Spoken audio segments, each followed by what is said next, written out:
Ever catch yourself thinking, man, if only carrying these groceries counted as arm day? What if I killed you at Ash Day Cook? Welcome to the deep dive. We take the latest buzz, all that noise, and boil it down to the bits you actually care about. Today, we're sifting through a fresh batch of consumer trends in meat. This comes from consumers.app and their Consumers 360 commentary for today, May 16th, 2025. Think of us as your shortcut to getting smart fast. We deliver the surprising stuff, the clear takeaways, all designed so you get knowledge quickly and thoroughly. Exactly. We've looked at a pretty diverse set of updates today, and we're aiming to connect the dots, in ways that give you a real understanding of what's actually happening. Making it clear and relevant. That's the goal. Respecting your time, but still giving you the full picture. All right, let's dive right in. First up, the fitness world. The Los Angeles Times is asking, what is wearable resistance, the fitness trend that makes every move a workout? So consumers research gave us the lowdown on this. It's basically wearing small weights or bands, right, during regular activities. That's the core idea, yeah. Small, strategically placed weights or maybe resistance bands you wear while you're just moving around. How's that different from, hitting the weights at the gym? Well, it's a pretty fundamentally different approach, actually. Traditional resistance training is usually about dedicated sessions, external equipment, specific sets and reps. Right. Planned workouts. Exactly. Wearable resistance. That provides a much more subtle, kind of continuous low-level resistance throughout your day or doing other activities. Consumers research calls it micro-loading the muscles. Micro-loading, interesting. Yeah, it's a way to gently increase the intensity of your daily movements. So what might this mean for you if you're looking to maybe increase the effectiveness of just your normal everyday activities? So turning that walk to the coffee machine into something a bit more, what kind of results are we talking about weight loss-wise? What did consumers research find? Looking at the weight management angle, consumers research points to data suggesting this consistent low-level resistance can actually boost your calorie burn. And it can also enhance strength and endurance just by engaging those muscles in small ways all day long. You're basically making your routine activities work a little harder for you. That sounds almost too easy. But what about form? Does wearing this stuff affect how we actually move or learn exercises? Consumers research mentioned a 2024 study on squats. Yeah, that's a really important question. How does this tech interact with, motor learning? That 2024 study looked at using elastic band devices during squats. Yeah. And it found they could improve certain aspects of squat performance, kind of like getting visual feedback on your form. But, and this is key, the improvements weren't consistent across all aspects of the movement. So not a magic bullet for perfect form. Exactly. It suggests that while wearable resistance can be a tool, its impact might depend on the specific exercise and what you're trying to improve. It raises interesting questions about how these new technologies affect learning. We live in a world of gadgets, right? How's tech helping us track all this? Consumers research mentioned accelerometers, gyroscopes. Right. The tech for tracking exercise and calorie burn is getting pretty sophisticated. Consumers research points out that these sensors, accelerometers, and gyroscopes you mentioned, they're in most wearables now. And when combined with smart algorithms, like the CNN-based ones they mentioned from a 2020 paper for detecting walking and running speeds, well, they can get remarkably accurate. So more accurate tracking of calories burned. Potentially, yes. More accurate speed detection, better estimates of energy expenditure. Imagine knowing just how much extra benefit you're getting from that slightly weighted walk. It could definitely change how you monitor your fitness. Okay, but are there downsides, any catches, if someone's thinking about trying this wearable resistance stuff? Absolutely, there are considerations. Consumers research brought up a few important ones. First, discomfort is possible. If the weights or bands don't fit well or are too heavy, it won't be pleasant. Makes sense. Also, improper placement could potentially lead to strain. Like we talked about with the squat study, the improvements aren't always uniform across all movements. So precautions are needed. Definitely. Starting light, ensuring a good fit, maybe even consulting a fitness pro first. Those would be smart steps if you're considering trying this. Got it. So not just for workouts, but what about boosting just regular daily activity, like outside of planned exercise? Does consumers research say anything there? Yes, and this is where it gets really interesting for people who are maybe short on time. Research suggests wearable resistance can increase energy expenditure during just routine movements. Like walking around the house, doing chores. Exactly. That little bit of extra resistance adds up. It could be a potential game changer for those who struggle to carve out time for formal exercise sessions. Could this be a way to sneak in more activity? It sounds like it could be motivating, too, knowing you're getting a little extra bang for your buck with every move. That's a key point consumers research highlighted. It aligns well with motivational strategies because it makes physical activity feel more accessible, less time-consuming. Lower barrier to entry. Precisely. And that could have real implications for long-term adherence, for building sustainable active habits. Okay, fascinating stuff. Let's switch gears now. A different kind of fitness challenge is making waves. Hyrox. Men's Health recently ran a piece asking, I ran Hyrox to see if the new fitness trend is more than hype. So what exactly is Hyrox, based on our info? Hyrox, yeah. Consumers research, pulling from its Wikipedia entry, describes it as an indoor fitness competition. It's got a really standardized format. Standardized how? It combines running specifically 8 kilometers total, broken up with 8 different functional workout stations.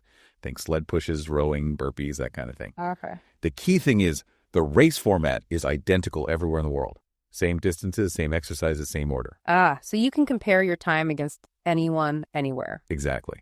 That global comparability seems to be a big part of its appeal. It started back in 2018, apparently, and it's billed as a sport for everybody. Why do you think that standardized format might be so appealing? Competition, maybe. Knowing you're doing the exact same challenge. But beyond the race itself, what are the health benefits of something like Hyrox? Well, consumers research points to the clear benefits of these kinds of cardio-based competitions. We're talking improved cardiovascular fitness, obviously. Better metabolic health, too. And mental well-being. Definitely.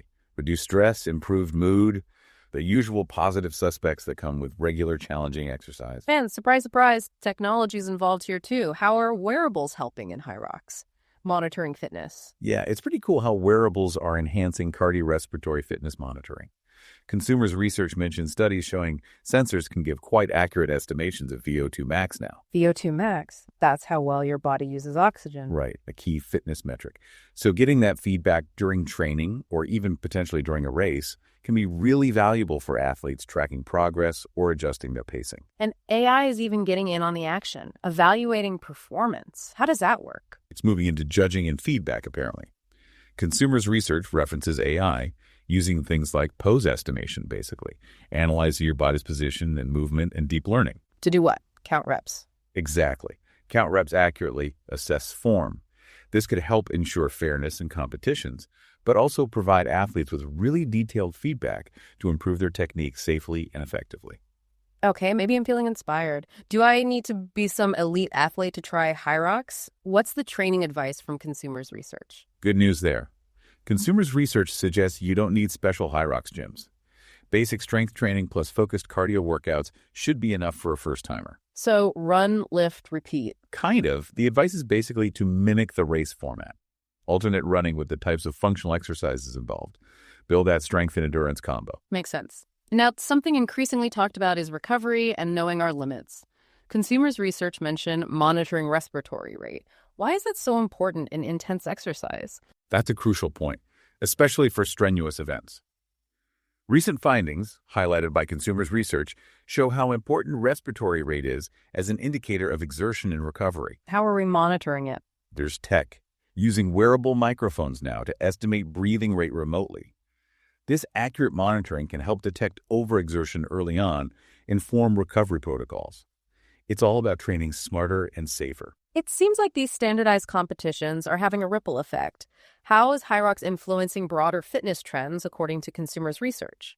Yeah, consumers research suggests that standardized formats like Hyrox are definitely contributing to the global popularity of both cardio and functional training. Because of the comparability. That seems to be a big factor. Being able to compare results globally fosters a sense of community and competition, encouraging wider participation in these kinds of healthy activities. All right, let's shift again. This next one might change how some of us structure our workouts. A Men's Health on MSN.com headline. New study finds lifting before cardio is best for strength gains and fat loss. What's the main takeaway here? This is a classic debate, right? Exercise order. Recent research, which consumers research highlighted, seems to reinforce the idea. If strength and fat loss are your main goals, lift before cardio. And the reasoning. The thinking is that doing resistance training first helps preserve your muscle glycogen, your energy stores, and maintains neuromuscular function, allowing you to lift heavier and maximize strength gains. Okay. Then, the cardio that follows can tap more effectively into fat stores for fuel, since some glycogen might be depleted. Right. So for someone maybe carrying extra weight, is combining both types better than just doing one? Consumers' research pointed to a randomized clinical trial that says yes, absolutely. Oh. For overweight individuals, combining resistance and aerobic exercise along with a suitable diet resulted in greater fat loss than doing either type of exercise alone. Preserving muscle while burning fat. That's the key benefit of the combined approach for improving body composition. And what about for older adults? Does the sequence matter when dealing with age-related muscle loss and fat gain sarcopenic obesity? Yes, it seems particularly relevant there. Consumers' research noted that for managing sarcopenic obesity, multimodal exercise is recommended.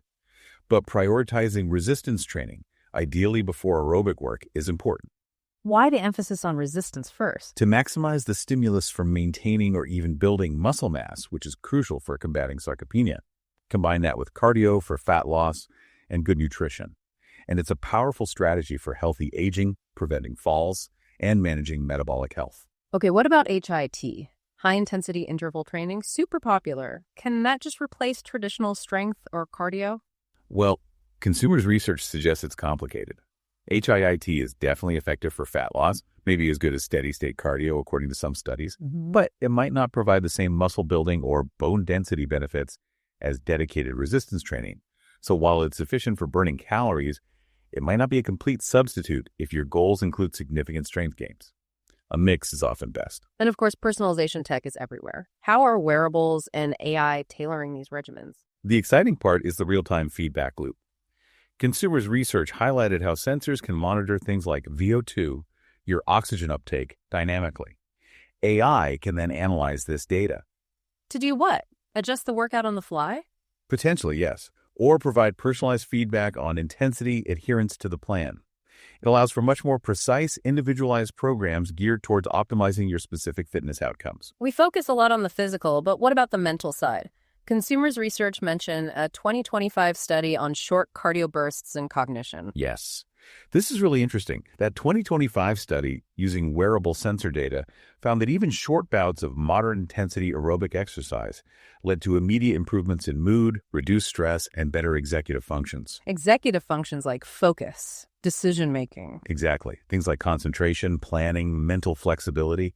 It really underscores that you don't need marathon sessions to get significant immediate mental benefits from moving your body. A quick walk can boost your brain. That's great to hear. What about folks who just struggle to get started with exercise at all? Is AI helping there too? It seems so. Consumers' research referenced a 2020 study that used an AI health coach. An AI coach? Yeah, designed to help sedentary, overweight individuals start regular aerobic exercise. The AI adapted goals based on progress and focused on habit formation. And did it work?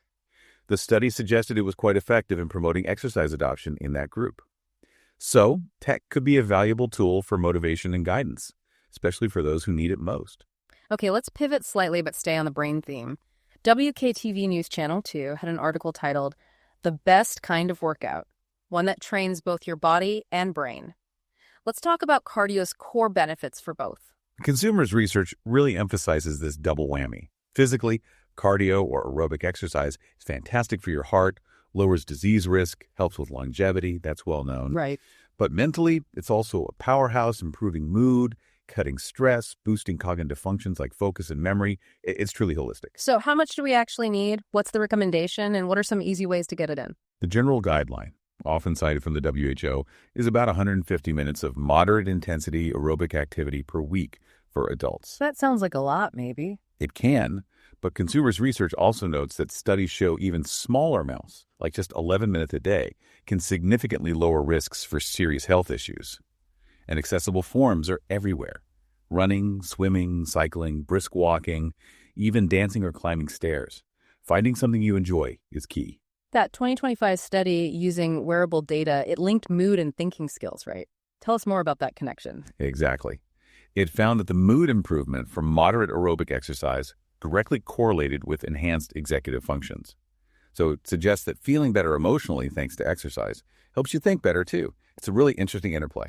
Our bodies are amazing at adapting. Consumers Research brought up a 2023 study on loaded downhill walking. What did that show about how we adapt to regular cardio? Yeah, the study was interesting. It showed that after repeated sessions of this specific, somewhat unusual exercise, participants reported feeling less exertion. It felt easier. Right. And their bodies actually showed changes at the neuromuscular and mechanical levels, becoming more efficient. They used less energy for the same task over time. It highlights how consistently doing cardio makes your body adapt and get better at it. And deep inside, at the cellular level, what's happening with mitochondria? Consumers Research mentioned remodeling. Ah, the powerhouses of the cell. Cardio stimulates mitochondrial remodeling. Essentially, your body gets better at producing and using energy. How so? Healthier, more efficient mitochondria mean your body can better utilize fuel, carbs, fats, proteins, leading to increased energy efficiency and overall better metabolic health. It's like upgrading your internal engines. It really feels like technology is driving a lot of new understanding here. How are digital tools and wearables shaping the study and practice of cardio and its cognitive impacts? They're providing unprecedented amounts of real-time data. Consumers Research highlights how this data from wearables and connected devices gives researchers deep insights into the links between physical activity patterns, mood fluctuations, and cognitive performance throughout the day, Leading to the potential for much more personalized exercise recommendations aimed at optimizing both physical and mental health outcomes. Okay, and finally on this topic, Consumers Research mentioned cardio drumming. What on earth is that? Yeah, sounds fun, right? Hmm. Cardio drumming basically involves using drumsticks to hit an exercise ball, usually in rhythm to music. Like drumming, but aerobic. Exactly. It combines the physical movement and cardiovascular benefits with rhythmic coordination and focus, engaging both the body and the brain. It's often done in groups, seems pretty accessible, and requires no actual drumming skill. A neat example of combining physical and cognitive engagement. Okay, completely switching gears now. Let's talk food allergies, specifically in teenagers. Helio had an article. Incidence of food allergic reactions low in adolescents, but patients still need guidance. What's the picture here compared to adults based on our sources? Well, according to the epidemiological data Consumers Research cited, food allergies are generally more common in kids and adolescents than adults. Maybe 4-8% prevalence in developed countries for kids teens, versus around 10% of adults reporting an allergy. But the headline says incidence of reactions is low. Right, that's the nuance. While prevalence might be higher in teens, one study suggested the actual incidence of severe reactions over a longer period wasn't that high in that group. But, and this is crucial, they still absolutely need guidance and management strategies because the risk is always there. Which foods are the usual suspects for teens, and does it vary geographically? The common ones. Consumers Research lists are probably familiar. Cow's milk, peanuts, eggs, shellfish, fish, tree nuts, soy, wheat, sesame. The usual suspect. Pretty much. And yes, there are geographic differences. Peanut allergy is notably high in the U.S., while sesame is more prevalent in the Middle East, likely reflecting dietary patterns. What makes a teen more likely to develop a food allergy? What are the risk factors? Consumers Research identified several key factors. Family history of allergies is a big one. Genetics definitely play a part. Okay. Also, things like vitamin D deficiency, obesity, and interestingly, the hygiene hypothesis, the idea that too clean an environment early on might prevent the immune system from developing properly. So for teens managing these allergies, what are the absolute must-dos for safety? The core strategies highlighted by Consumers Research are strict avoidance of the allergen, always carrying epinephrine auto-injectors, wearing medical alerts, and having a clear emergency action plan. And education. Absolutely vital. Reading labels, recognizing symptoms, communicating effectively, especially as they gain independence. Collaboration with parents is key during that transition. With all the processed foods out there, what about synthetic ingredients? Are they a risk for allergic teens? Consumers Research touched on this. Most true food allergies are to natural proteins. While some people can have sensitivities or intolerances to synthetic additives like colorings or preservatives, severe IgE-mediated allergic reactions to them are considered rare. So less of an allergy risk, more of a sensitivity issue sometimes. Generally, yes. But vigilance and clear labeling are still important, especially for those known to be sensitive. And AI is even popping up in the kitchen now, helping with safe ingredient swaps. It seems like it. Consumers Research mentioned a 2024 survey looking at AI systems designed to analyze nutritional content, flavor, and importantly, allergen profiles to suggest safe substitutions. That could be really helpful. Potentially, yes. though they also stress the need for transparency and user trust in these AI recommendations. Integrating expert knowledge is key to making them reliable. Being a teenager is tough enough. How do they balance independence with managing allergies, and can tech help? That's a major challenge, wanting freedom versus needing to stay safe. Consumers' research suggests that combining parental support with technology can really help. Like apps. Exactly. Apps for tracking allergens, accessing emergency plans, medication reminders, educational resources. These tools can empower teens to manage their allergies more effectively as they become more self-reliant. Okay, now let's flip the script. Can we actually lower allergy risk in babies?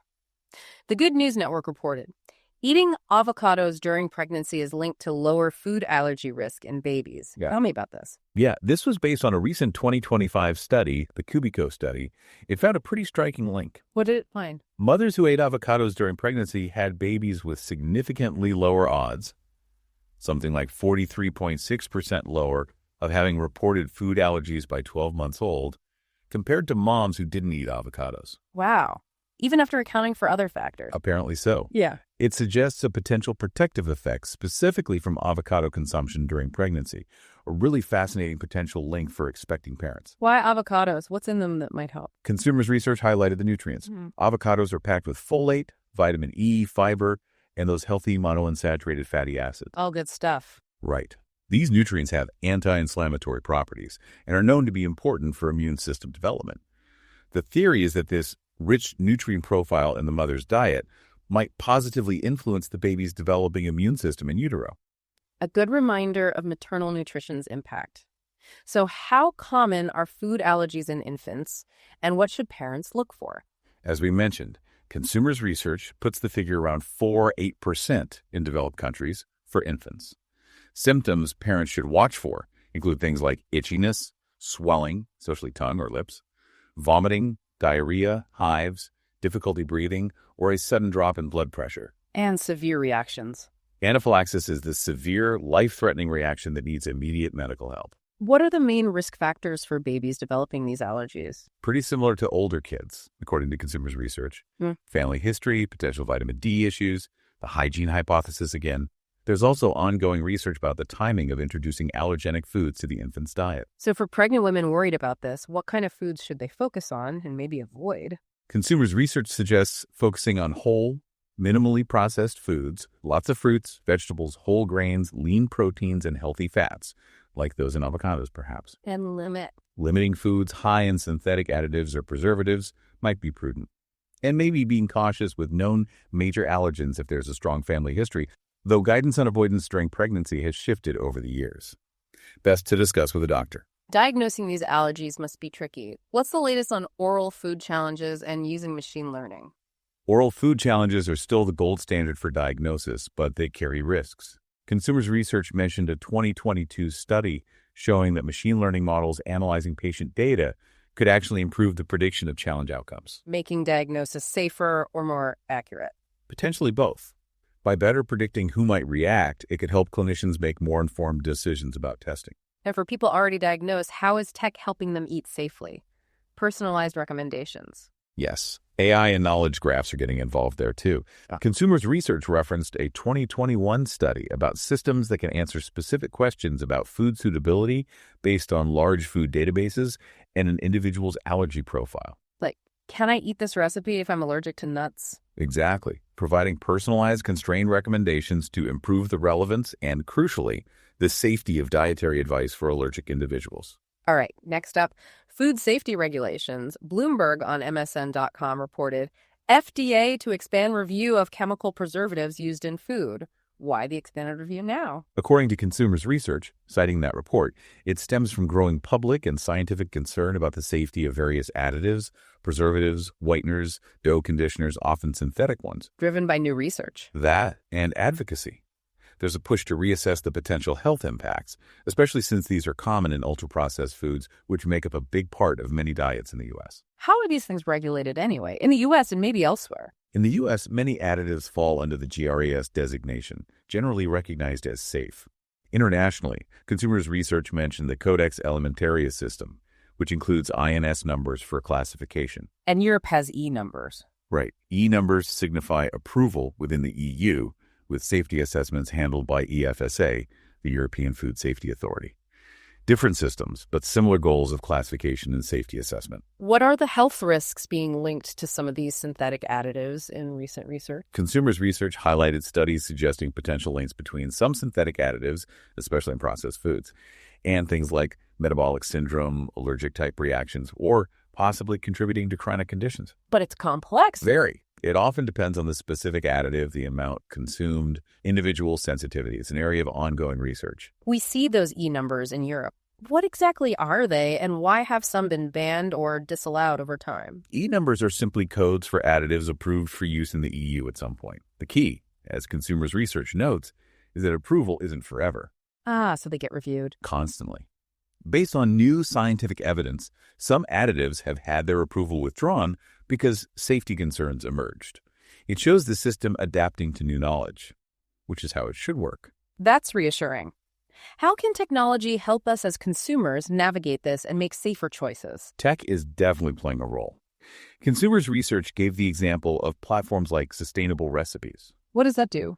It connects users with local organic providers and suggests recipes using those ingredients. By promoting transparency and access to less processed, often additive-free options, tools like this empower safer choices. And for the regulators trying to keep track of all the science, how is tech helping them? There are some advanced tools emerging. Consumers research mentioned using large language models, AI, to automatically scan and extract information about chemical food safety hazards from scientific papers. Sorting through the data faster. Essentially, yes, helping safety experts stay current with the latest findings more efficiently, which can feed into faster reviews and risk assessments. What about food images? Can AI look at a picture of my meal and tell me about ingredients or safety? That's another developing area. Consumers research touched on using machine learning and image analysis for dietary assessment. How? By identifying foods in images, it can help estimate nutrient intake and potentially even flag the presence of certain ingredients or additives, contributing to both nutritional monitoring and safety surveillance. Okay, our final topic today brings us to a long-running debate. Fluoride in drinking water. Reuters asked, fluoride, what is it and why is it added to drinking water? Remind us of the main reason and the recommended levels. The primary reason, as explained by consumers research referencing that Reuters piece, is dental health specifically, reducing tooth decay. Fluoride strengthens tooth enamel and helps repair early decay. And the level? The WHO suggests a range, typically 0.5 to 1.5 milligrams per liter. The current U.S. recommendation is set at 0.7 mg/gl. These levels aim to maximize cavity prevention while minimizing potential risks. Which major health bodies support this? And what do recent reviews say about benefits versus risks? Organizations like the WHO, CDC, and the World Dental Federation generally support fluoridation at recommended levels as safe and effective. Consumers research noted that reviews consistently show it significantly reduces cavities, especially in kids. But there are debated risks. Yes. The main debated risk involves potential effects on cognitive development, specifically links to lower IQ scores in some studies looking at populations with high fluoride exposure. This remains controversial and actively researched.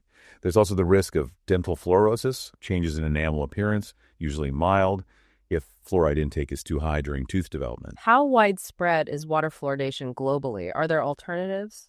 It's very common in the U.S., less so in most of Europe, though some countries like Ireland do fluoridate. And alternatives. Where water isn't fluoridated, common alternatives mentioned by consumers research include fluoride toothpaste and mouthwash, topical application, salt fluoridation in some regions, and even non-fluoride options like nanohydroxyapatite in some dental products. There's always been opposition.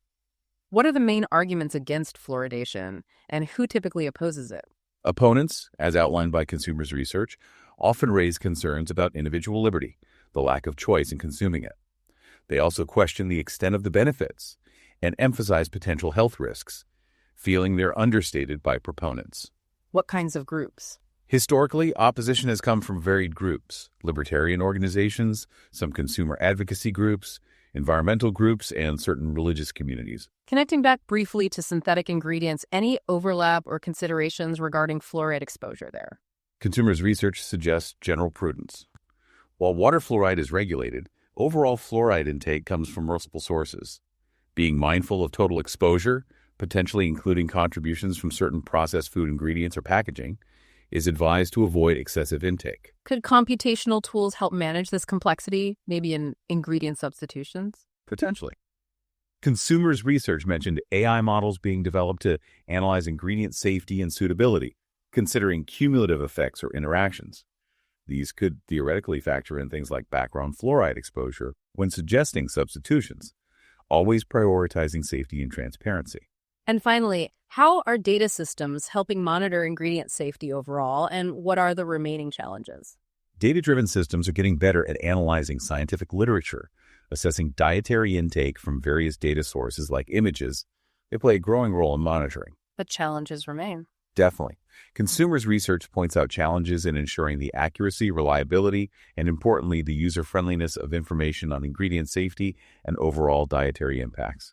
Making complex data truly useful and trustworthy for consumers and regulators is an ongoing effort. Wow. Well, that was quite the deep dive through a whole landscape of consumer news and trends, all thanks to the aggregation and commentary from consumers.app today, May 16th, 2025. We really hope this gave you a valuable shortcut to getting up to speed on everything from wearable resistance to avocados to fluoride. Indeed, we covered a lot of ground. Fitness tech, first in science, food safety, public health debates. It's always evolving. So here's a final thought to leave you with. Considering all these developments we talked about in fitness, food, technology, what seemingly small adjustment do you think have neatest impact on your own daily well-being? Definitely something to mull over. Thanks so much for diving deep with us.